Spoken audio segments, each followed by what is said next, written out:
Throughout history, many great figures have left a profound impact on human civilization.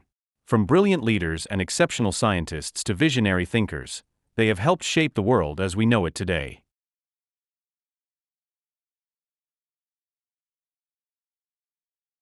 The man known to history as King George II of Britain and Ireland was born on the 10th of November 1683 in Herrenhausen Palace in the city of Hanover in northern Germany. At the time, Hanover was one of the more significant of the many states of varying sizes into which Germany was divided in early modern times. His father was Georg Ludwig, the ruler of Hanover. He would become the Prince-Elector of Hanover in 1692, when his official title was elevated, within the Holy Roman Empire, the loose political organization which covered Germany at the time. He would also become King George I of Britain and Ireland many years later in 1714. George's mother was Sophia Dorothea of Celle, daughter of the Duke of Brunswick-Lüneburg, George William. She had married slightly less than 12 months before her son's birth, and he was their first child. They would have only one other child, a daughter, named Sophia Dorothea after her mother, and born 4 years after George. George's early life was overshadowed by the difficulties in his parents' marriage. This was never a good one, and it took a more sinister turn when George was a child of 10 and 11. George Ludwig and Sophia Dorothea had been largely living apart for some time by then. The discovery that she was engaged in an affair with a Swedish count by the name of Philip Christoph von Königsmarck prompted a response which saw Sophia effectively placed under a form of house arrest in Celle in 1694 that lasted for over 30 years down to her death in 1726. George would never see his mother again after she was sent away, and his attachment to her memory was at least partly the cause of some of the difficulties in the relationship between him and his father in future years. After his mother's banishment, George was principally raised in the household of his paternal grandparents. He was tutored by numerous individuals, amongst whom Johann Hilmar Holstein was prominent as his languages tutor. George grew up to be able to speak German, French, English and Italian, as well as having some Latin. His primary interest lay in history and military studies, and George was not shy of going into battle himself, as we will see. On the 2nd of September 1705, George married Caroline, a daughter of Johann Friedrich, the Margrave of Brandenburg-Ansbach, in eastern Germany. This came after unsuccessful attempts to negotiate a marriage alliance with the Swedes through a union of George with Hedwig Sophia, a daughter of King Charles XI of Sweden. George and Caroline were virtually the same age, she being only 8 months older than George. Children soon followed. The eldest, who would be George's heir for much of the next half a century, was a boy named Frederick, born in January 1707. He was the first of 8 children. 5 girls named Anne, Amelia, Caroline, Mary and Louisa would follow between 1709 and 1724. The couple had 2 further sons, George William, born in 1717, and William August, born in 1721. Most lived long lives, though George William died in infancy and Caroline suffered at least 2 miscarriages and a stillbirth. The marriage was a strange one by modern standards, albeit not entirely unusual for the time. George and Caroline were reasonably close, but this did not stop him from keeping a string of mistresses throughout virtually the entirety of their 30-plus-year marriage. On the other hand, George consistently demonstrated his trust in his wife in the late 1720s and early 1730s when he appointed her as his representative when he left England on official duties. George was naturalized as an English citizen and made a member of one of the most important knightly orders there, the Order of the Garter, in the summer of 1706, as well as being given the title of Duke of Cambridge in the peerage there a few months later. This was all part of the expected succession of the Hanoverians to the British throne in years to come. He was also involved in the War of the Spanish Succession with the British.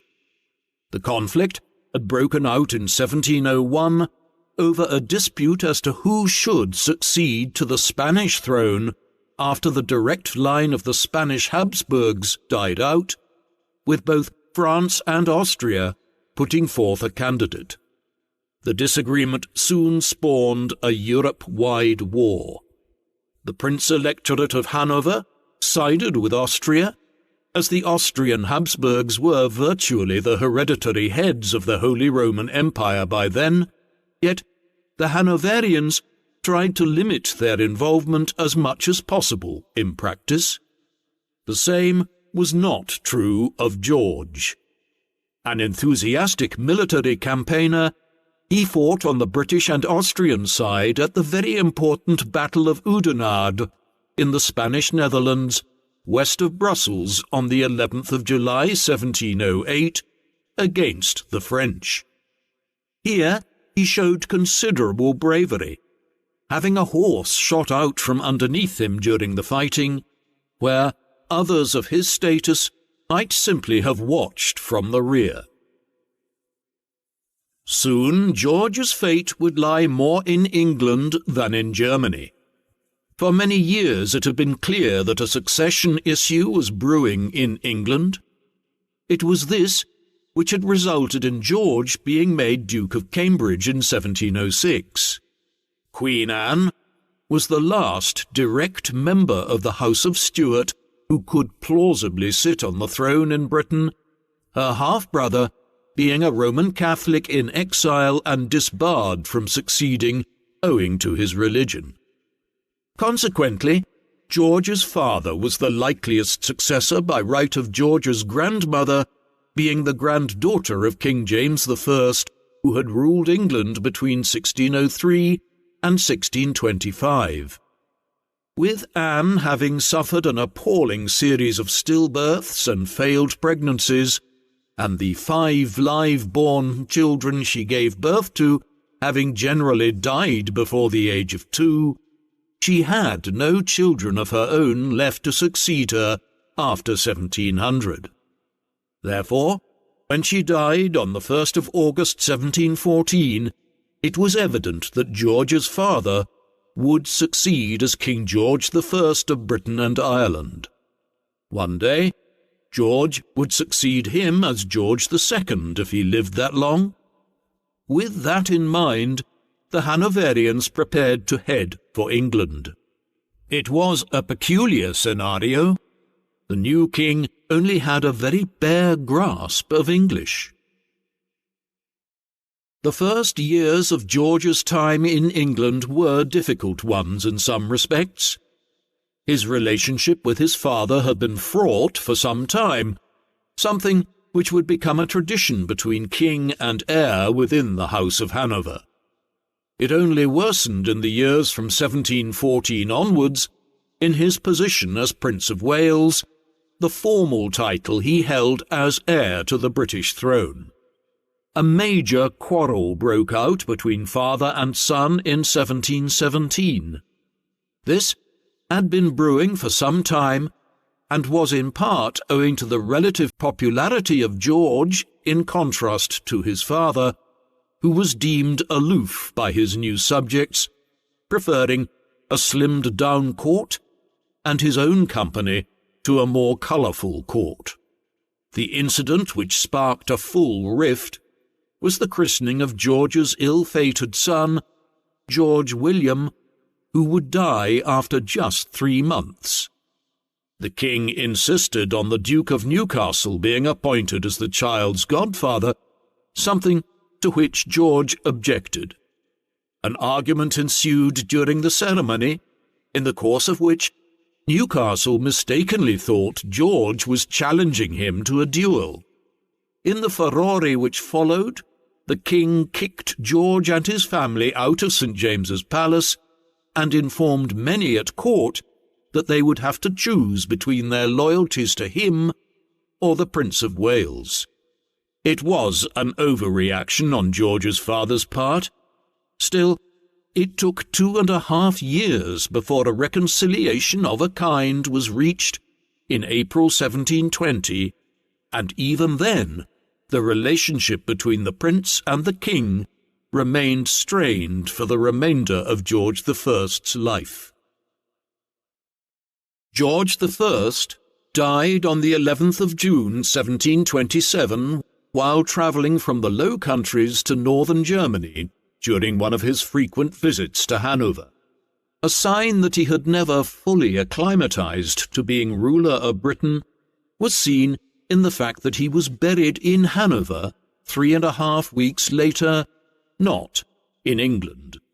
A strange development which quickly followed concerned the late king's will. It was presented at a council meeting shortly after news of his death arrived at London. There, George II duly pocketed it, and it was never seen again. Other copies had been left on the continent, but could not be easily located at the time. Historians have since determined that it probably contained a clause whereby once Prince Frederick, George's eldest son and the new Prince of Wales, died, the Hanoverian territories would be divided, with one heir staying as King of Britain and Ireland, and the Prince-Electorate of Hanover passing to another branch of the family. George clearly did not want his father pulling such strings from beyond the grave. Whether he destroyed the will or it was lost in some other fashion remains unclear. The new king and his queen were crowned at Westminster Abbey on the 11th of October 1727, in a rather modestly budgeted and quickly organised affair. It was notably carried out to the sound of music composed by George Frederick Handel. These included Zadok the Priest, a stirring arrangement which has been performed prior to the anointing of every British monarch since 1727. George had ascended the throne at a critical juncture in British political and colonial history. As recently as the 16th century, England had been considered one of Europe's second-tier powers, dwarfed by the Habsburgs of Spain and Austria, and standing firmly in the shadow of the Dutch Republic in terms of its trading and commercial power. That had changed by the early 18th century, as the English began colonizing much of the eastern seaboard of North America from 1607 onwards, occupying many small islands in the West Indies, which became valuable sugar colonies, and establishing a significant presence in Asia under the rubric of the English East India Company. It had also eclipsed the Dutch as the preeminent naval and trading power of Northern Europe through 3 wars with them in quick succession between 1652 and 1674. By the dawn of the 18th century, it was entering into a period of prolonged rivalry with France to become the foremost power in Europe, one that saw the two states at war with each other so frequently between 1689 and 1815 that many historians now speak of a Second 100 Years' War between England and France during this era, the first having occurred back between 1337 and 1453. George's reign was critical in that tussle. While France had very much been the more powerful state when this commenced in the late 17th century, his 33-year reign would see the pendulum swing in Britain's favour. This was an age of extensive letter writing and diary keeping, much more so than previous centuries, and we have a good idea of how George conducted his daily routines as king, both from his own pen and those who spent time around him. From these, we learn that he was a monarch who took an active interest in political affairs. At the same time, he could hardly be described as a workaholic or someone who was concerned with the minutiae of administration. He spent much of his time hunting and engaged in what were considered traditional royal and aristocratic pursuits. The hours of the day that he did meet senior figures within the government, notably Robert Walpole, considered the first Prime Minister of Britain and the longest-serving, saw him take a keen interest in foreign affairs. This was hardly out of the ordinary. Britain was at war for over half of the 33 years that George was on the throne. The new king didn't display the same regard for domestic affairs, and he tended to leave these to Walpole and others. As we will see, he has often been smeared as being a figure who was dominated by the senior politicians of the age. Clearly, there were reasons for such an approach. The court formalities of the 18th century, with their endless morning and evening rituals, banquets and court engagements, left little time for sitting at a desk, worrying over the specifics of economic or judicial policy. Luckily, we also have some colourful accounts of George's life as king and his personality. Surely the most salacious are those of John Harvey, a secretary to the Prime Minister, Robert Walpole. His memoirs were considered too revelatory of royal life to be published in the 18th century. In them, he revealed how the king kept a string of mistresses, most notably the Countess of Suffolk, Henrietta Howard, and the Countess of Deloraine, Mary Scott, but that there was a bizarre level of formality when he engaged with them, almost as though he was welcoming foreign dignitaries to his court. George was not exactly kind when it came to ending these trysts. He intended to dismiss the Countess of Suffolk from court at one juncture on the basis of her being old and increasingly deaf, only for the Queen, George's wife, to have to intervene on her behalf. Deloraine was described as constantly smelling of Spanish wine. Elsewhere, we see a king with a foul mouth, one who surrounded himself with individuals with a childish sense of humour. It was considered comical to pull the seat out from under someone as they were about to sit down, sending them cascading to the floor. A less pleasant aspect to all of this, though, was George's temper, which was considerable. He was regularly seen throwing off his wig and kicking it about the royal apartments, while swearing intensely, or sulking and refusing to engage with people who had committed minor infractions. This was the man who became king in 1727. By the 18th century, the monarchs of Britain were no longer as powerful as most other European monarchs. Through a series of constitutional changes and wars stretching back to the Magna Carta of 1215 and forward to the Glorious Revolution of 1688, Britain had become a constitutional monarchy. Kings and queens still had considerable power in the 18th century, but Parliament was the preeminent authority in the country, and managed political affairs on a day-to-day basis. Where George did have a role to play was in deciding on senior ministerial positions and trying to balance the often competing interests of the two major political parties, the Conservative Tories and the more liberal Whigs. Robert Walpole, who is generally deemed to have been Britain's first Prime Minister, was already in office when George became king, and he did not change that arrangement, with Walpole remaining in post until 1742. Charles Viscount Townshend, a brother-in-law of Walpole's, was a close ally as leader of the House of Lords, though he stepped down in 1730.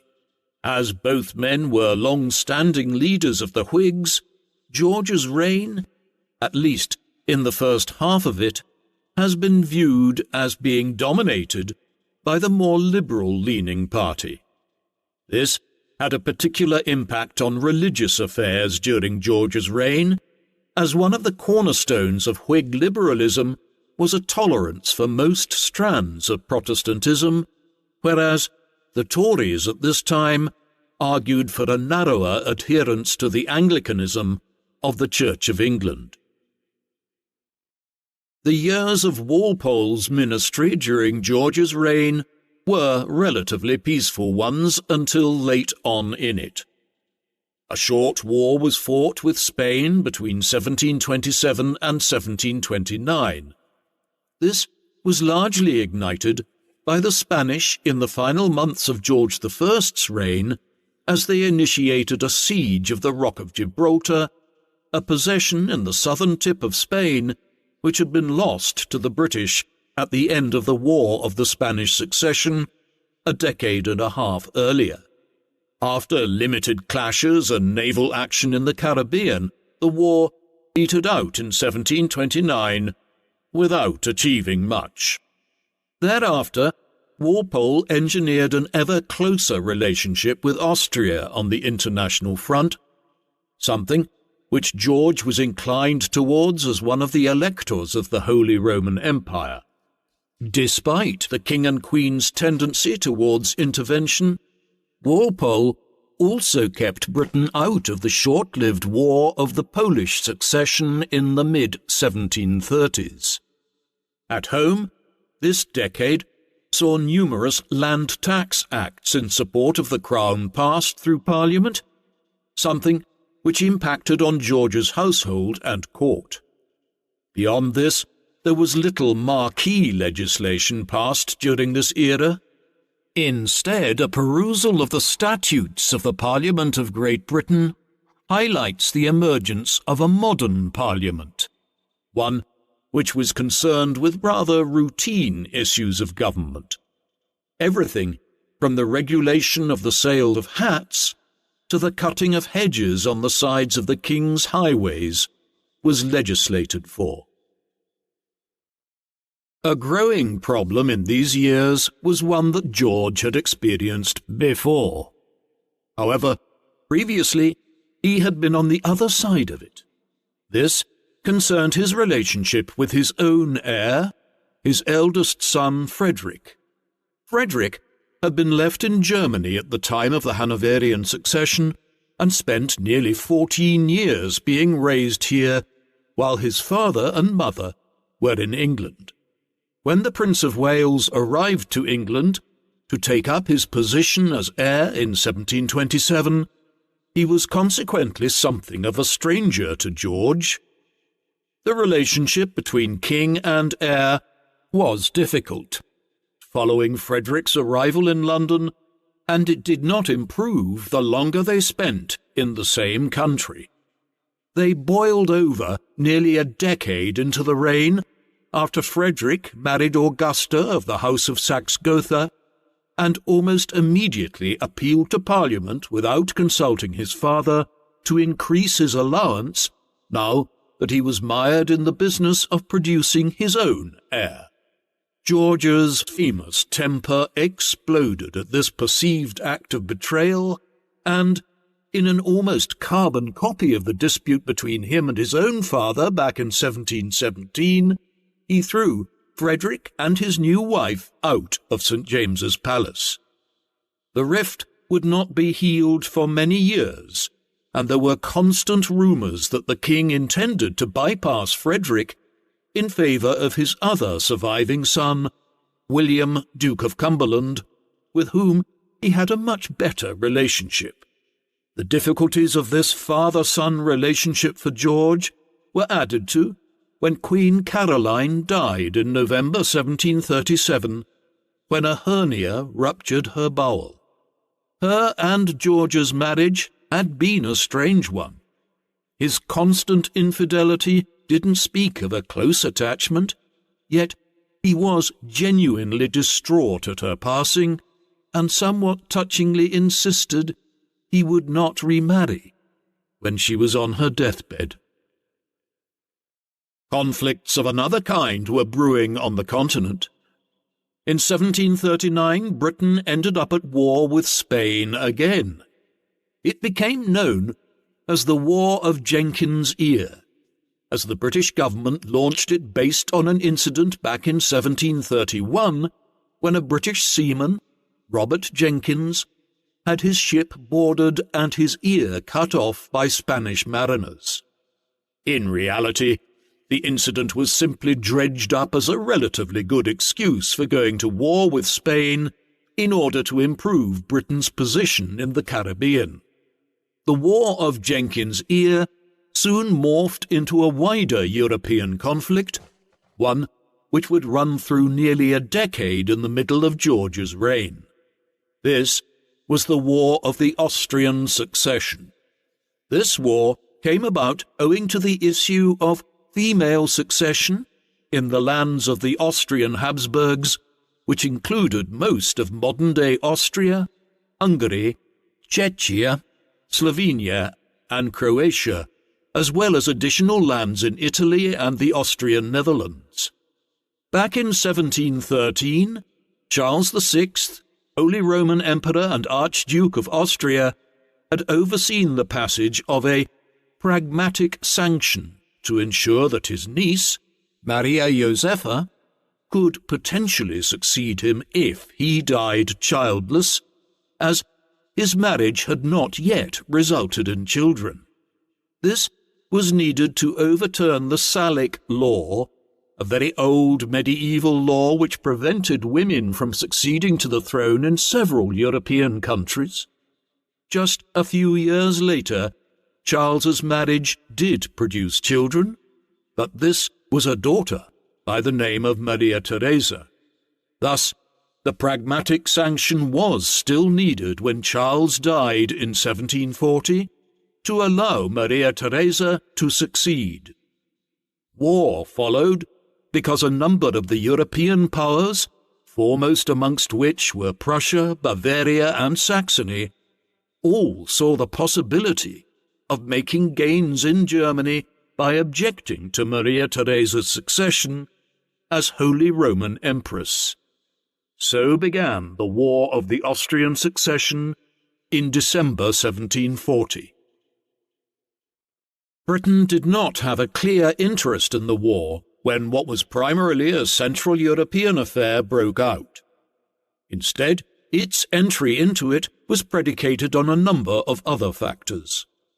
First and foremost, France quickly entered the war on the side of Prussia, and it was clear that the French intended to use the conflict as an opportunity to seize some of the Austrian Netherlands in what is now Belgium. Given the constant rivalry between the French and British at the time, there was no doubt that the British would quickly ally with Austria to block French ambitions. Secondly, George II did have a personal interest in the German dimension of the conflict as Prince-Elector of Hanover. Therefore, Britain was partially dragged into the War of the Austrian Succession on account of George's Hanoverian ties. The war would last for 8 years. Much of the fighting played out in Central Europe and the Low Countries.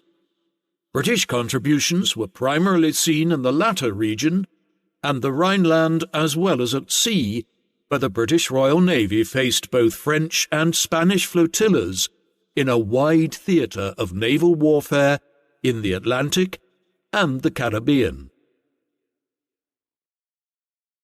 This video is sponsored by Odoo, a platform that offers a suite of apps for all your business needs. Join 12 million other Odoo users worldwide who have discovered how having all your business needs met in one place increases efficiency and makes managing your business a breeze. Odoo saves your employees time and you money. It is fully customizable and is an amazing addition to any business. The CRM app in Odoo helps you organize your sales activities, track leads, close opportunities, and get accurate forecasts. You can visually organize opportunities with different views, such as the list view, calendar view. And with the Kanban view, each opportunity is displayed as a card that you can easily drag across each stage. Every card has its essential information, and you can quickly add activities to ensure no follow-up is missed. Incoming emails and internal exchanges are handled in one place, ensuring easy access to the discussion history at all times.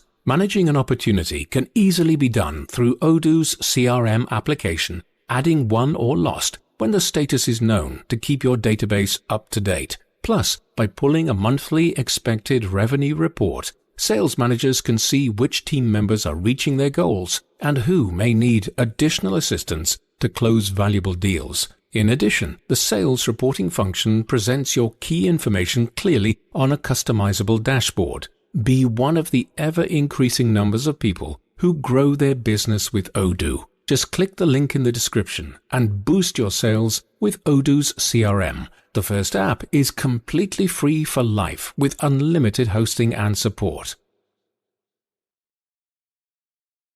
George took what by the 18th century was a very unusual decision for a British monarch to campaign militarily in person during the war. In the summer of 1743, at nearly 60 years of age, he headed for the continent to take personal command of the British Army there, one which was seeking to make a breakthrough in association with the Austrians against the French in the Rhineland. Hence followed the Battle of Dettingen near Mainz on the 27th of June 1743. Here, a joint British and Austrian force of over 30,000 faced a substantially numerically inferior French army of not much more than 20,000 men.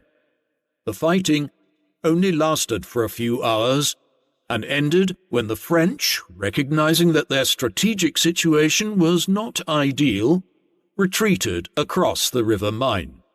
The majority of the casualties that they suffered occurred because one of the bridges that they used to traverse the river collapsed.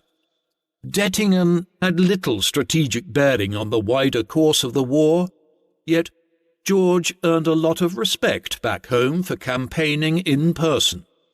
It was the last time that a reigning British monarch would campaign militarily in this way. By the time the Battle of Dettingen was fought, the War of the Austrian Succession had descended into something of a stalemate.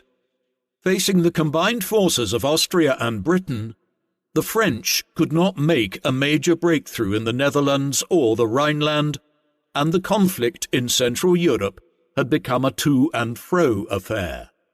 Several more years of conflict followed before both sides reached the realization that their treasuries could not tolerate the financial cost of such pointless warfare. The British and French were already engaging in peace talks by 1746. However, it took until October 1748 before the Treaty of Aix-la-Chapelle was agreed to by all parties. The delay was owing to Austrian unwillingness to meet the Prussian demand that it cede the province of Silesia around the modern-day junction of Germany, Poland and Czechia to Prussia. This was a very valuable province, one with extensive coal and mineral mines, and the Austrians were reluctant to relinquish it. Eventually, the British convinced them that this was the only way to end the war and ensure European-wide recognition of Maria Theresa's position as Archduchess of Austria and Holy Roman Empress. The Austrians relented, but the implications were significant, effectively sundering the long-standing Anglo-Austrian alliance that had existed in one form or another since the late 1680s. When another European war broke out, the Austrians and British would be on different sides. The War of the Austrian Succession might have started as a Central European issue. Nevertheless, it had colonial implications, especially the clash within it between the British and Spanish. A huge part of this was connected to the growing dominance of the slave trade by the British. Curiously, the age of the Enlightenment in Europe, when the abolitionist movement emerged, was also the era when the transatlantic slave trade was at its very worst. Britain was central to it, and ports like Liverpool and Bristol benefited enormously from the trade in human beings between 1700 and 1800. There is no avoiding George's role in this. He was the governor of the South Sea Company between 1727 and 1760, a monopoly that controlled much of Britain's slave trade, as his father had been before him, and as George III would be until the slave trade was abolished by the British Parliament in 1807. During the period he was governor, tens of thousands of slaves were trafficked across the Atlantic by the South Sea Company. George also expressed views which indicated his support for the slave trade, and he himself owned slaves on plantations in the West Indies that the Crown had a stake in. In the midst of the War of the Austrian Succession, the House of Hanover faced the gravest threat to it in Britain from the Jacobite cause that had yet been seen. The Jacobites were the supporters of the line of King James II, Jacobus being the Latin for James. That monarch had been deposed in England back in 1688 on the grounds of being a Roman Catholic. He and his descendants from his second marriage to Mary of Modena had subsequently lived in exile in France. His son had attempted an uprising in Scotland in 1715, shortly after the ascent of the House of Hanover, to little avail. Much more serious was the rising which Charles Edward Stuart, the grandson of King James II, attempted in 1745 in Scotland. He arrived there after ensuring the support of numerous senior Scottish aristocrats, including the Dukes of Perth and Atholl. After commencing the revolt in August, they quickly seized control of Edinburgh and then proceeded southwards. The Jacobite forces reached as far as Derby in England. They soon retreated back to Scotland, for the Jacobite support which Charles had assured his Scottish followers would materialize in northern England never came. The rising was snuffed out when an English force under George's younger son, William, Duke of Cumberland, defeated the Scots at the Battle of Culloden on the 16th of April 1746. Charles Edward Stuart fled back to the continent.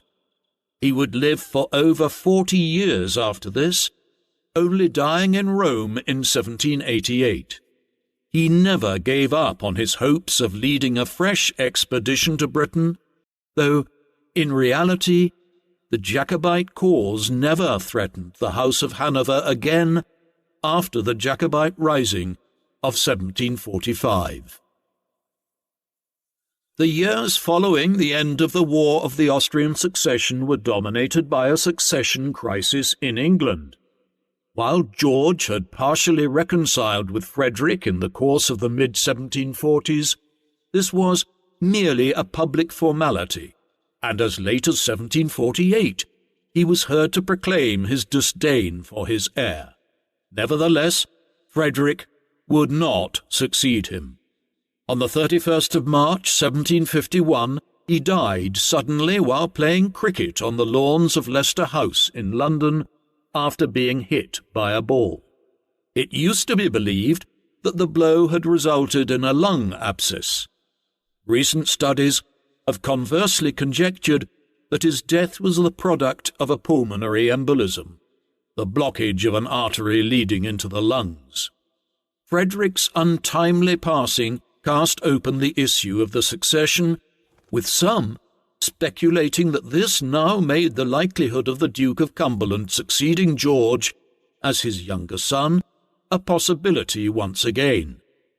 The king, though, was happy to allow Frederick's eldest son from his marriage, Prince George, a 12-year-old at the time of his father's death in 1751, to become his heir in line with the natural order of succession. George, it should be remembered, ruled territories beyond Britain. He showed virtually zero interest in Ireland and never visited the country. Regardless, or perhaps because of this, he was esteemed there to a greater degree than many other British monarchs. This was because the country had done relatively well economically during his reign, as the port cities and towns benefited from extensive Atlantic trade as a stopping-off point in voyages between Britain and the 13 colonies in North America, while Dublin had emerged as one of Europe's great capitals. A sign of this was seen when a very large equestrian statue of George was raised on the Grand Parade in the city of Cork, following his death at the corporation's own expense. On the continent, George did not have anywhere near the affinity for Hanover that his father had before him. George I had spent large parts of his reign as King of Great Britain and Ireland in Germany, visiting Hanover whenever business in England allowed. George II was a much less frequent visitor to his homeland, though he did occasionally return there, the last such visit being in 1755. Hanover was always a factor in his management of Britain's foreign policy as well, much to the annoyance of many senior politicians at Whitehall in the 1730s, 1740s, and 1750s. The politics of the middle and later stages of George's reign were less consistent than the first decade and a half of it, when Walpole had provided stability. Henry Pelham served as Prime Minister for over a decade, from 1743 to 1754. In spite of this, the administration was much more fragmented, with John Carteret, 2nd Baron Carteret, being the real power in Parliament early on, and others, such as Lord Bath, holding considerable authority in the years thereafter. A perennially rising figure at this time was William Pitt the Elder, who successively acquired positions as Paymaster of the Forces and eventually became leader of the House of Commons towards the end of George's reign. He would have risen to a senior post in British politics earlier had it not been for George disliking him intensely, an animosity which first emerged in 1735 and 1736, when Pitt established himself as a critic of the government in Parliament, and especially of its failure to intervene in the War of the Polish Succession.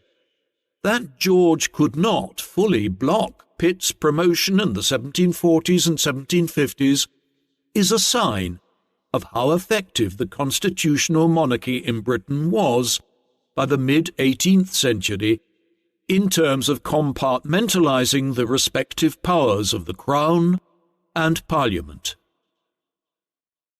Pelham's death in 1754 occurred at an inopportune time as Britain was about to once more descend into another long war. The first stirrings of this occurred in North America, where Britain ruled the 13 colonies stretching between New Hampshire and Georgia along the east coast of the modern-day United States.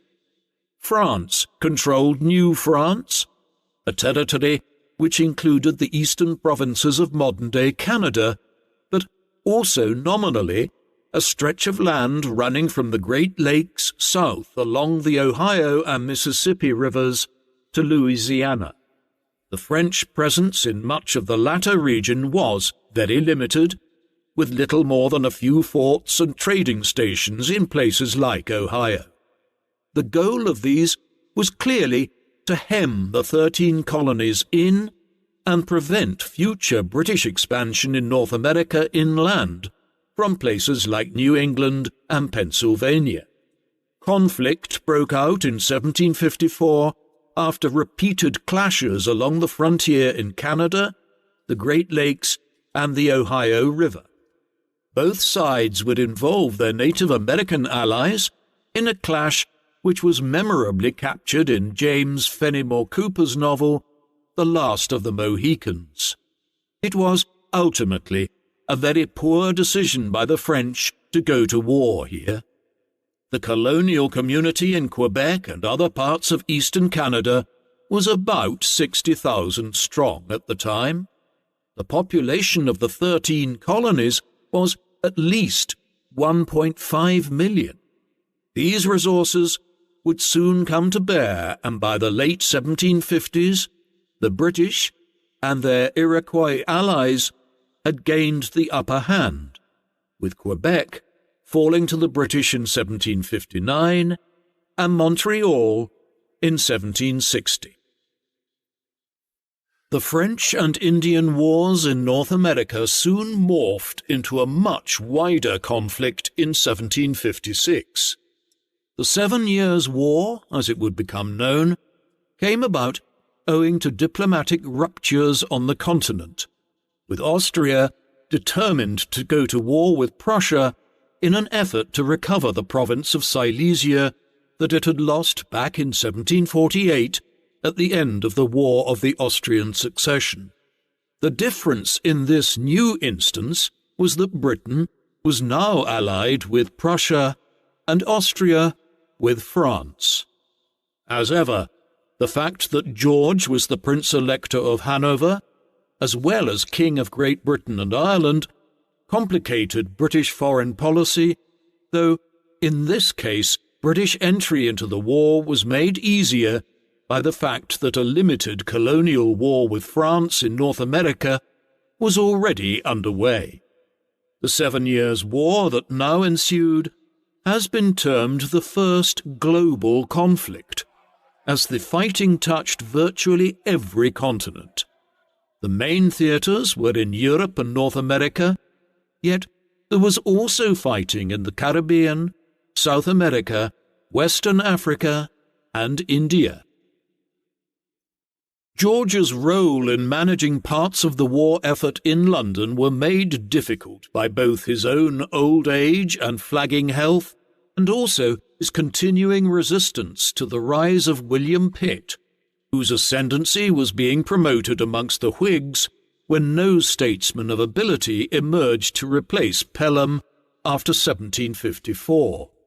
A compromise was subsequently worked out, whereby Pitt became leader of the House of Commons, and the Duke of Newcastle, Thomas Pelham, brother of Henry and a protégé of Walpole's years earlier, was made Prime Minister in 1757.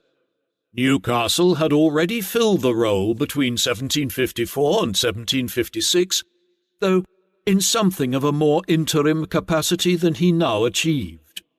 He was the last Prime Minister of George's reign and served until 1762. Though things were going well in North America and at sea, the war effort proceeded poorly on the continent at first. On the 26th of July, 1757, George's sole surviving son, the Duke of Cumberland, was defeated by a French force invading Hanover at the Battle of Hastembeck. It ruined his previously successful military career and led to the Convention of Klosterzeven, whereby Hanover agreed to exit the war separately from Britain in order to avoid being occupied by the French. Under pressure from King Frederick II of Prussia and from Pitt in Parliament, George disavowed the agreement in 1758. War was not the only consideration of the 1750s for the king. Two events in the twilight of George's life were completely out of character. George II cannot be said to have been a cultured or cultivated man. He had a juvenile sense of humour and seemed to primarily be interested in cards and hunting. He almost never read and displayed a kind of fascination with the fact that his wife wished to have scholars and artists at the court, as though he couldn't wrap his head around why she would bother. It is somewhat surprising, then, to learn that in the 1750s he presided over the creation of two very significant cultural institutions. For decades there had been plans in England to create an institution which would house archives of documents of historical significance and objects, one that might be called a museum, after the word mausion, the Greek term for the Library of Alexandria in ancient times, named after the muses of Greek religion and mythology. When Sir Hans Sloane, a doctor and scientist from Ulster in the north of Ireland, died in 1753, he had assembled a huge collection to this end, one which he bequeathed to George with directives to use it to establish a museum. While he might have had little interest in it on a personal level, George should be credited for quickly ordering the passage of an Act of Parliament which created the British Museum. Over a quarter of a millennium later, it remains one of the greatest museums in the world. Part of the basis of the museum was the private papers which Sloane had collected over the decades. These, along with the enormous range of papers collected by the 17th-century antiquarian Sir Robert Cotton, and the archives of the first Earl of Oxford, Robert Harley, were the foundational collections of the museum. Today, they are located separately and form the bedrock of the manuscript archives of the British Library. A fourth collection was soon added to the Sloane, Cottonian and Harleian manuscripts, and this again involved George II. In 1757, 4 years after the museum was established, he donated the old Royal Library to it, a set of some 2,000 rare manuscripts and books collected by various monarchs of England and Britain since the late medieval era. Some of these are highly valuable ancient texts, illuminated manuscripts, and early printed books. A highlight is the Codex Alexandrinus, one of the 4 great uncial codices, the 4 earliest surviving manuscripts in ancient Greek, dating to the 4th and 5th centuries AD. They still form the basis of the royal manuscripts at the British Library, a collection that George's successors would add to.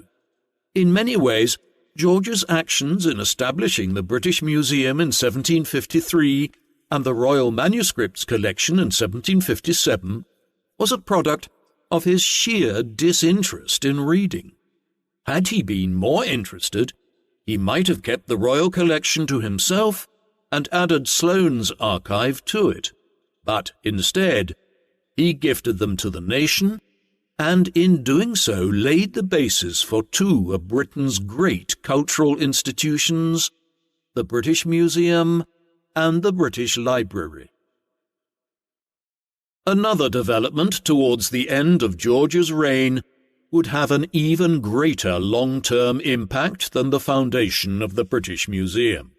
It happened on the other side of the world, in India.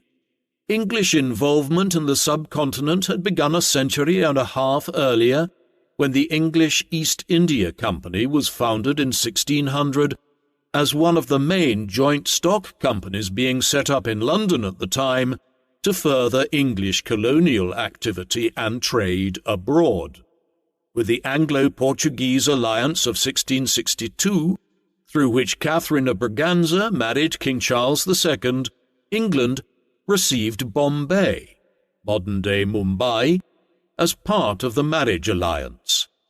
The English East India Company continued to expand their activities thereafter, acquiring footholds in Madras and Kolkata in the first half of the 18th century. There were impediments to further expansion, though. Firstly, the French were colonial rivals here and had established their own bases around Pondicherry in the 1720s and 1730s. Secondly, the Indian states were much more technologically and organizationally advanced than, for instance, the native states that the Spanish had faced in Central and South America in the 16th century, and conquering them would be much more difficult. Still, they were also very divided, with the Mughal Empire controlling Delhi and much of the north, the Maratha Empire as the largest force in central India, numerous smaller states, such as Hyderabad and the Kingdom of Mysore, dominating the southern half of the Deccan Plateau in the south of the subcontinent, and a large patchwork of kingdoms ruled by Nawabs in the east, of which Bengal was the most substantial. If the English East India Company handled things well, what it could do was play these competing powers off against each other and slowly increase its own power. Into this mix in the mid-1740s arrived Robert Clive, a young man from Shropshire who had come to India to take up a position as a clerk with the East India Company. He gradually worked his way up to a military station and then a senior command position. Ironically, it was the wars back in Europe which accelerated English expansion in India over the next several years, as French efforts to undermine the East India Company's position forced the company to employ ever greater resources. There were clashes here between the British and French and their respective native allies in the 1740s and early 1750s, but it was really with the full outbreak of the 7 Years' War in 1756 that the fighting intensified. This culminated in the Battle of Plassey on the 23rd of June 1757, about 150 kilometres north of Kolkata. The battle was far from conclusive in terms of losses. However, it established the strategic and technological superiority of the English over the Indians, as Clive, with approximately 750 men and 2,000 native allies, managed to force a Bengali army of some 50,000 men to retreat after an intense cannon barrage. In the aftermath, Clive consolidated the company's hold over the Bengal region, vastly expanding English influence in India in the process. When news of the victory at Plassey arrived to England, which would have taken a considerable amount of time in an age when sea travel around southern Africa was still the swiftest means of delivering such news, it would have been greeted with great enthusiasm amongst the shareholders of the English East India Company in London. We don't know much of what George II thought about it, something which might have been revealed had more of the King's private papers survived. Most of them were destroyed after his lifetime, owing to poor rules concerning the preservation of state papers at the time. What we do know is that Plassey was just the beginning of a period of rapid English expansion in India.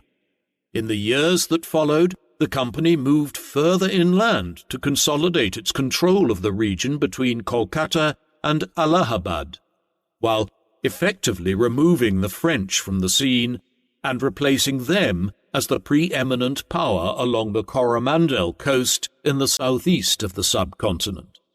Wars followed intermittently with the Marathas, the foremost power opposing company expansion. These would culminate in the capture of Delhi in 1803, although by then much of the rest of India was already under English control. The British Raj would only come into existence in 1858 after company rule had resulted in a vast mutiny across India the previous year, and the government had to take more direct control over the administration of the region. But the roots of British rule here were sown in the final years of the reign of George II. The final years of George's reign were inevitably taken up with the war with France. After an initial series of reverses and stalemates, things improved from 1758 onwards. Successful naval raids were launched on the French coast. These were not strategically significant in and of themselves, but they forced the French to allocate resources to defending various parts of northern and western France that could have been used to greater effect elsewhere. Further raids in Western Africa captured a number of French forts around modern-day Senegal. The most important development by some distance was the capture in April 1759 of the island of Guadeloupe in the Caribbean. This French sugar colony might have been small in geographical terms. However, it was so economically valuable that when the French were forced to decide between ceding it or Canada during the peace talks at the end of the war, they chose to keep Guadeloupe and relinquished Canada to the British.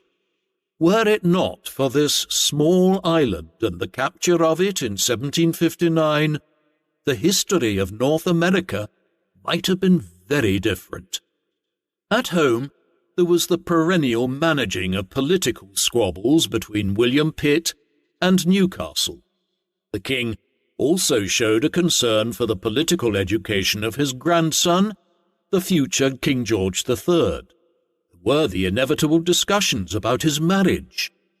The prince was enamoured with Sarah Lennox, a sister of the Duke of Richmond, but he was quietly dissuaded from a relationship with her on the basis that he needed to marry someone from one of Europe's great royal or aristocratic houses for diplomatic reasons. Eventually, he would marry Princess Charlotte of Mecklenburg-Strelitz, a union which would become one of the happier ones in British royal history, though this did not occur until after George II himself had passed. By the late 1750s, George was in increasingly poor health. He was, after all, into his mid-70s, and this was quite an old age in the 18th century. It was taking its toll. The king was largely deaf and had lost the sight in one of his eyes.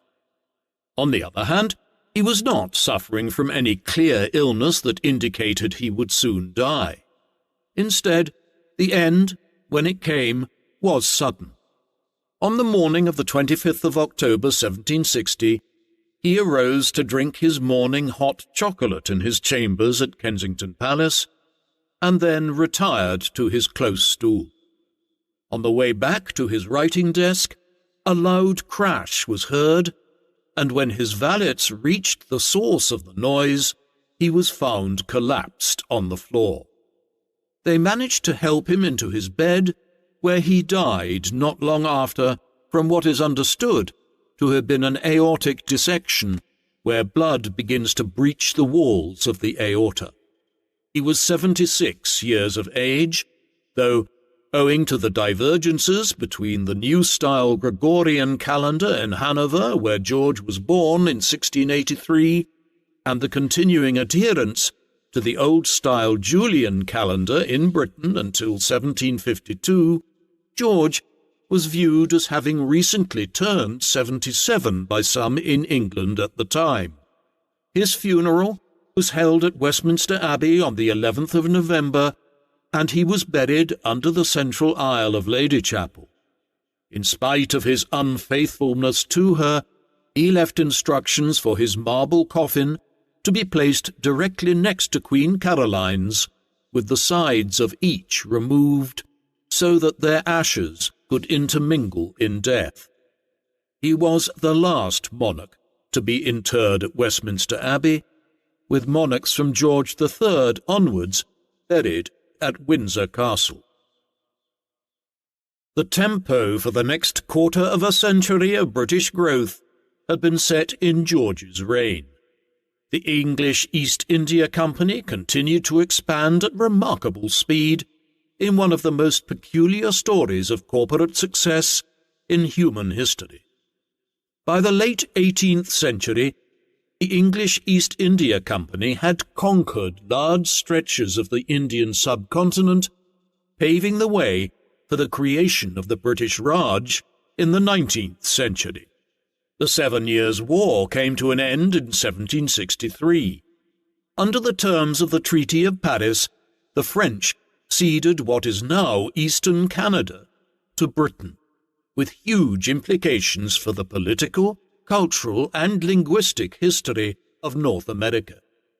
Elsewhere, however, some problems had been bequeathed to his grandson George III, who would reign as king for 60 years, albeit for much of which he was incapacitated owing to serious illness. In particular, the Crown had failed to prepare in any fashion for how it might reward the colonial community of the 13 colonies for their service in fighting the French and their native allies from 1754 onwards. Within 15 years of George's death, they would be at war with the Crown government, and a year later they issued a Declaration of Independence, through which they proclaimed the birth of a United States of America.